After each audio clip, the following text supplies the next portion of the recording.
할렐루야. 우리 곁에 계신 분들과 인사합시다. 행복하세요? 건강하세요? 올 한 해 동안 우리 모두 행복하고 건강한 삶 사시게 되기 바랍니다. 오늘 성경 본문의 이야기는 여러분 잘 아시는 초대교회의 이야기인데, 초대교회에서 있어서는 안 될 불협화음이 나오는 한 사건을 계기로 해서 일어난 일입니다. 오늘 성경 본문의 말씀을 보면은 헬라파 유대인이 있었고 히브리파 사람들이 있었다고 성경은 기록합니다. 여러분, 교회에 어떤 파벌이 생기거나 파가 있다는 것은 분열되어 있음을 말해주는 거예요. 지금 서울의 모 교회에 태극기파하고 민주당파하고 싸워서 교회가 갈라질 지경에 있는 교회가 있대요. 여러분, 교회가 하나님 안에서 십자가의 은혜로 구원받은 사람들이 모인 교회가 무슨 파가 있습니까? 그래서는 아니 되는 거죠. 오늘 성경 초대교회의 이 파는 어떤 파냐? 본토배기 유대인들과 해외에서 해외 교포로 있다가 돌아온 유대인들 사이에 파벌이 형성된 거예요. 여러분, 해외에서 살다가 느지막이 다시 고국으로 돌아와서 성전 근처에서 하나님을 예배하다가 세상을 마무리하고 싶은 그런 분들, 그래서 고국으로 다시 돌아온 거예요. 역이민을 온 거예요. 그래서 교회 예루살렘에 와보니까 이전에 없던, 그들이 외국 갔을 때에 갈 데 없었던 새로운 신앙 모임이 있었는데 바로 예수 그리스도를 믿는 사람들의 모임이에요. 그런데 이들의 모임이 얼마나 따뜻하고 얼마나 행복하고 얼마나 사람들에게 힘이 되어주고 위로가 되지는 그런 공동체인지 사람들의 입에서 입으로 막 소문이 났어요. 그 많은 사람들이 교회로 오게 됐어요. 그리고 복음의 말씀을 전해 듣고 자신들이 그동안의 유대교 율법을 갖고 사는 삶의 한계가 무엇인지를 알게 됐어요. 아무리 율법을 지켜서 완전해지려고 해도 그럴 수 없다는 걸 알았어요. 그리고 예수 그리스도의 구속의 은총을 말하는 복음을 전해 듣게 됐어요. 그러면서 저들이 교회의 새 식구들이 되기 시작한 거예요. 그래서 교회는 일취월장 부흥했습니다. 하루에 3,000명이 등록하는 날도 있어요. 하루에 5,000명이 예수 믿겠다고 결단하는 사람들이 있었을 정도예요. 많은 사람들이 교회로 모였어요. 근데 그 교인들이 다 한 군데 들어갈 만한 장소가 없어요. 그래서 가정가정에 흩어져 모이게 되는 거죠.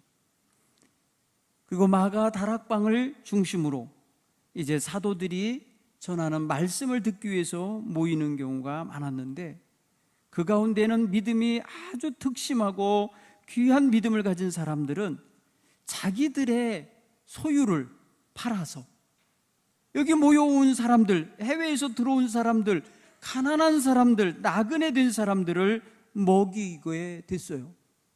자기 집을 자기 집이라 여기지 아니하고 사람들을 들어와서 거하도록 했어요.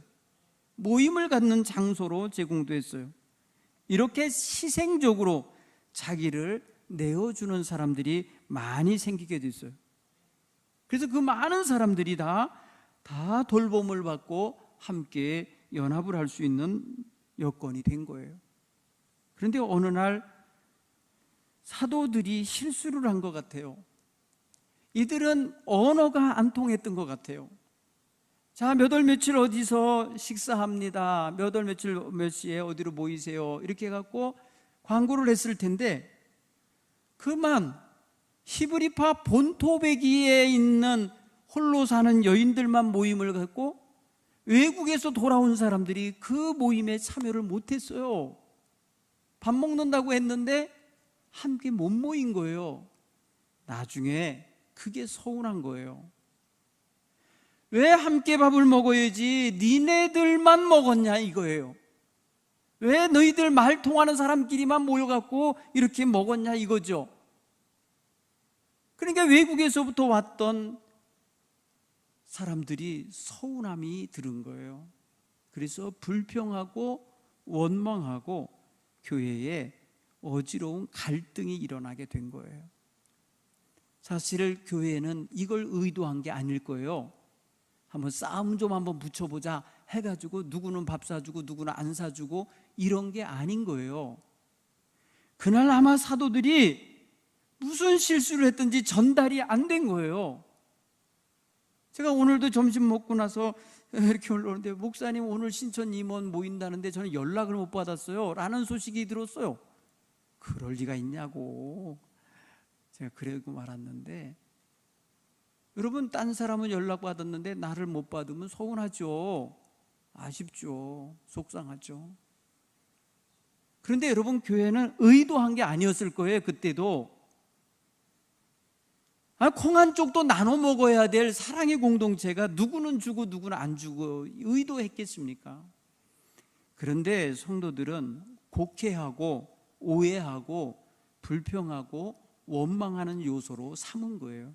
그래서 교회에 히브리파 사람들을 원망하는 헬라파 사람들의 소리가 커지기 시작한 거예요. 그러니까 교회는요, 불평하는 사람 한 사람만 있어도 어지러운데 사람들이에요. 그냥 파벌이 그냥 다 불평한다고 생각해 보세요. 교회가 얼마나 어수선하겠어요. 그랬을 때의 사도들이 얼른 알았어요. 아, 이거 우리가 실수한 거다. 우리가 정말 해야 될 일은 안 하고 엉뚱한 일 하다가 벌어진 실수다. 이걸 인정하고 바로 사람들을, 교인들을 다 불러 모았어요. 자, 우리가 이 일을 하다가 많이 실수했습니다. 그래서 본의 아니게 이렇게 갈등을 일으켰습니다. 미안합니다. 죄송합니다 하고 모든 제자들을 한데 불러 모아놓고 이제 우리는, 사도들인 우리는 말씀을 전하고 기도를 하고 이런 주님이 우리에게 맡겨진 본연의 사역만 하겠습니다. 그러니 지금 이게 밥 나눠주고 빵 나눠주고 먹을 거 나눠주는 이런 구제 사역은 여러분들이 사람을 뽑아서 그분들에게 맡깁시다. 그랬더니 모두가 다 기뻐하며 좋아했다는 거예요. 그래서 오늘 여기 7명의 집사님이 뽑히게 되는 이야기가 들어있는 거예요. 7명의 집사님이 왜 생겨나게 됐는지 말해주는 거예요. 오늘 사도들이 자기들의 삶에 또 사역에 또 역량에 있어서 한계에 부딪히고 모자라는 면이 드러나고 실수가 드러나니까 얼른 인정한 거예요. 여러분, 우리가 리더들이 말이에요, 다 할 수 없어요. 장로님들이 그 부서의 일을 다 할 수 없어요. 그러면 부족합니다를 생각하고 사람들을 불러 모아서 그 일을 할 수 있도록 그 직무를 나누는 게 필요한 거죠. 오늘 이 사도들이 바로 그거를 한 거예요. 자기네들이 해야 될 일을 집중해서 해야지 할 수 없는 것까지도, 또 해서는 안 될 것까지도 자기 역량에 벗어나는 업무량을 갖고 있는 게 이게 문제가 된다. 이걸 판단하고 빨리 문제의 원인을 인정한 거예요. 받아들인 거예요. 그리고 그 일을 이루기 위한, 원활하게 하기 위한 방법을 찾아낸 게 책임과 권한과 업무를 이양하는 거예요. 여러분, 이게 굉장히 중요한 리더십이에요. 모든 걸 다 혼자 장악해갖고 하려고 하면 그 선교회 안 됩니다. 그 모임 안 됩니다. 어느 한 사람이 독재적으로 이끌어 가려고 그러면 안 돼요. 다 입이 있어요.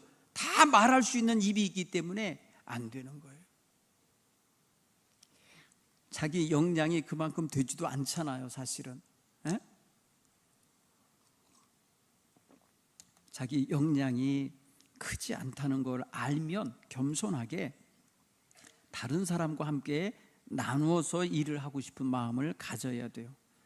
근데 사람들은 그거를 싫어해요. 자기에게 무슨 일이 주어지는 거를 부담스러워해요. 그래서 할 수만 있으면 회피하려고 그래요. 여러분, 회피하는 사람들이 많으면 그 공동체 또 망해요. 리더가 독점하려고 해도 망하고 서로 일 안 하려고 회피해도 그 모임은 망하게 돼 있어요. 결국 어떻게 해야 되냐? 리더와 회원이 한 마음이 돼서 짐을 나눠줘야 돼요. 그래야 그 모임이 재미있고 유익하게 갈 수가 있는 거죠. 오늘 그런 의미에서 오늘 이 초대교회 문제 해결 방법은 옛날에 한 정치인에서 인사가 만사라고 사람을 세워서 일을 하게 한 거예요. 방법이죠. 오늘 보니까 리더들을 더 세운 거예요. 12명 갖고 안 되니까 7명을 추가로 세운 거예요.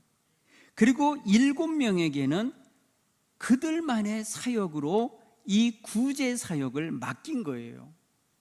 여러분, 오늘 이 사도들이 우리는 말씀 전하는 것과 기도하는 일에 전무하겠다라고 기록한 건 그들의 사역이고, 오늘 새로 세워지는 7명의 집사님들에게는 뭘 맡기느냐? 오늘 이렇게 공개하고 매일 구제하는 일을 맡긴 거예요. 업무가 달라요. 업무의 성격이 달라요. 그래서 그쪽으로 더 잘할 수 있는 사람들을 세워낸 거예요. 그리고 히브리 말도 할 줄 알고, 그리고 헬라 말도 할 줄 아는 사람, 이런 사람이 중간 지도자로 세워지면 훨씬 더 전달력도 생기고 일이 잘 될 거 아닙니까? 그래서 사람들에게 뽑으라고 그랬더니 저들이 성령과 지혜가 충만하여 교회에서 칭찬받는 사람 7을 택했다는 거예요. 그거에 대해서 누구도 반문하거나 누구도 의문을 갖거나 누구도 반대하고 거부하는 사람이 없었어요. 그래서 무사하게 그 사람들이 세워지고, 그리고 업무가 나눠지니까 어떤 일이 벌어졌냐? 교회에 분쟁하는 일이 사라졌어요. 갈등이 해소됐어요. 그리고 동시에 사도들이 자기 고유의 사역에 힘쓰니까 말씀이 더 왕성해졌어요. 말씀이 흥왕하게 됐어요. 그러니까 많은 사람들이 더 예수를 믿는 사람들이 많아진 거예요. 사랑하는 성도 여러분, 이게 초대교회가 말해주는 갈등을 발판 삼아서, 문제를 발판 삼아서 아름다운 발전을 이룬 모습이에요. 오늘 우리 교회에 세워지는 임원들은 바로 교회 부흥의 발판이 되셔야 할 분들이에요. 여러분들의 사역과 여러분들의 섬김과 여러분들의 활동 모습이 교회를 더욱더 건강하게 하고 더욱더 활기차게 하고 더욱더 역량 있게 만드는 이런 놀라운 은혜를 산출해내야 될 줄 믿습니다. 오늘 임원들은 바로 그런 자세를 가지셔야 돼. 문제 해결자가 되지 문제 유발자가 되면 안 돼요. 에? 문제를 만들어내는 사람이 아니라 문제를 해결해 주는 사람들이 되셔야 돼요. 아픔을 만드는 게 아니라 아픈 사람을 위로하고 치유해 주고 싸매 주는 사람들이 되셔야 돼요. 그래서 우리 교회가 건강한 교회가 되어서 우리 교회에 처음으로 나오는 사람들도 우리 성도들을 만남으로써 인생의 새로운 획기적인 변화와 성장을 맛보게 하는 그러한 귀한 마중물 역할을 하는 성도들이 많이 곁에 있어줘야 될 줄 믿습니다. 한번 그런 면에서 우리가 지향해야 될 점을 한번 좀 따라서 해보십시오. 하나님의 교회는 건강해야 합니다. 건강해야, 따라서요. 건강해야 잘한다. 건강해야 자라나는 거예요. 교회는 건강해야 돼요. 건강한 교회의 건강성은 성도들의 화목함이에요. 그리고 순수한 신앙이에요. 순수한 헌신이 있어야 되는, 이런 교회가 건강한 교회입니다. 건강한 교회를 만드는데 우리 신천 임원들이 귀히 쓰임 받기를 바랍니다. 또 교회는, 따라서요, 교회는 하나님의 말씀 위에 든든히 서야 한다.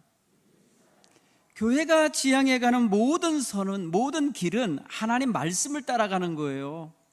그러므로 하나님의 말씀을 터로 삼아서 그 위에 든든히 서 있어야 합니다.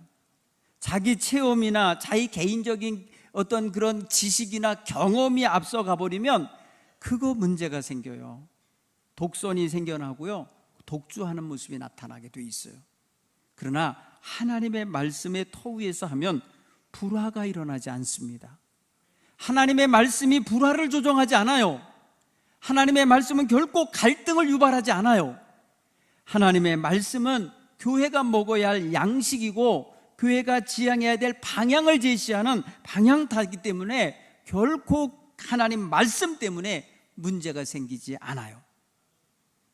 오늘 저와 여러분은 정말 하나님의 은혜의 말씀에 든든히 서 있는 이런 신천 임원들, 우리 성도님들이 되시기 바랍니다.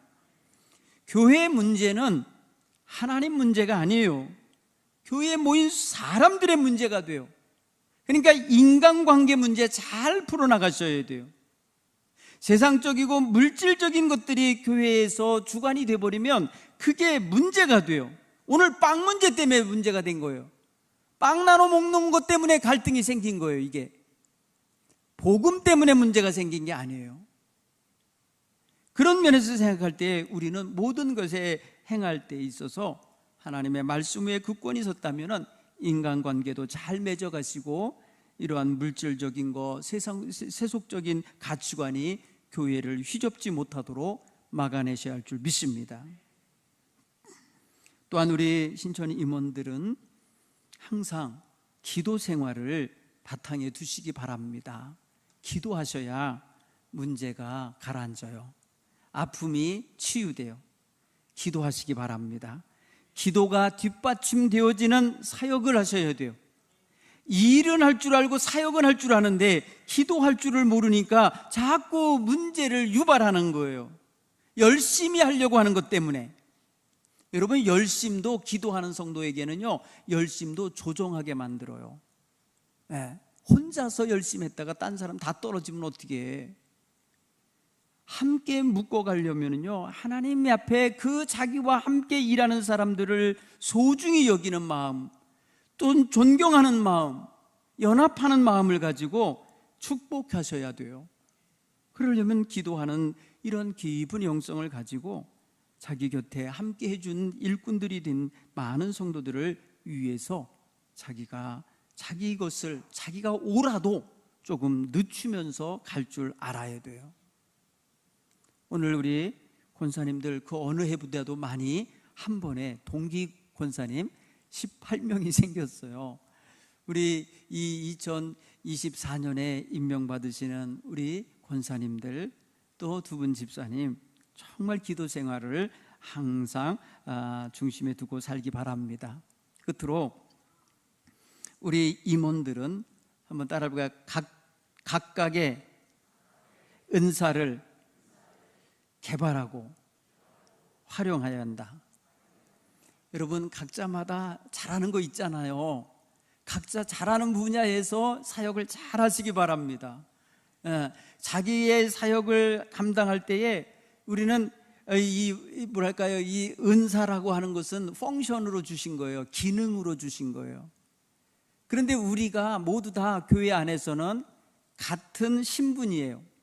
신분은 같아요. 스테이투스는 같은데 펑션이 달라요. 이건 무슨 소리냐면 성도라는 이름으로는 동일해요.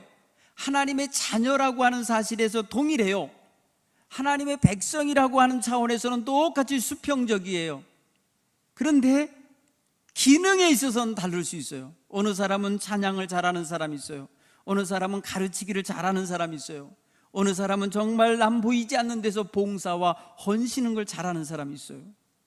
각자마다 자기의 마음에 하나님이 기쁨으로 행하게 하시는 그런 분야의 달란트가 있다면 그거를 잘 활용하셔야 돼요. 그리고 그걸 활용하면서 나도 성장하고 다른 사람에게도 신앙에 유익을 줄 수 있는 이런 멋진 성도님들로 성숙하고 성장하시길 간절히 축원합니다.